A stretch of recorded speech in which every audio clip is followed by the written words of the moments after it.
கடவுளின் கிருபை நிறைந்தவர்களே, இன்றைக்கு கடவுளுடைய கிருபை இருக்கிறது. பணம் இல்லை என்றால் உலகம் மதிப்பதில்லை. மனிதர்கள் பணம் பணம் என்று தான் ஓடிக்கொண்டிருக்கிறோம். நானும் நீங்களும் அதை தான் செய்கிறோம். கடவுளுக்கு இடம் பின்னாடி கொடுக்கிறோம். பிரியமானவர்களே, இங்க சொல்லப்படுகிறது, மத்தேயு நற்செய்தி 6ஆம் அதிகாரத்தில் வாசிக்கப்படுகிறது, பணமா கடவுளா? பணம் தேடினால் கடவுள் இல்லை, கடவுளை தேடினால் பணம் கிடைப்பதில்லை. அப்படின்னா எல்லாம் பணக்காரனவே இருந்தா பரலோகம் போக முடியாதா? அப்படி கிடையாது. அபிரகாம் செல்வந்தர், யோபு செல்வந்தர், அவர்கள் ஏழை உள்ளத்தோடு வாழ்ந்தார்கள். இங்கு இயேசு சொல்லுகிறார், ஏழை உள்ளத்தோரே நீங்கள் பேறு பெற்றவர்கள், ஆனால் பணத்திற்கு முதலிடம் கொடுத்தால் உங்களுக்கு பரலோகம் கிடைக்காது என்று சொல்லுகிறது.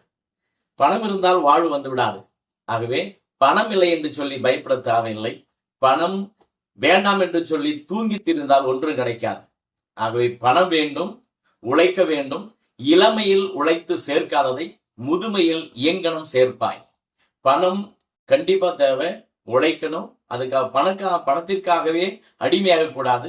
அதே வேளையில பணம் சம்பாதிக்க விட்டால் உன் முதுமைக்கு பணம் தேவைப்படும். ஆகவே பணத்தை வைத்து பரலோகத்தை சம்பாதிக்க தானந்தரம் செய்து கடவுளுக்கு கொடுத்து இந்த பணத்தின் வழியாகவே பரலோக ராஜ்யம் செல்ல ஆண்டவர் நம்மை அன்போடு அழைக்கின்றார்.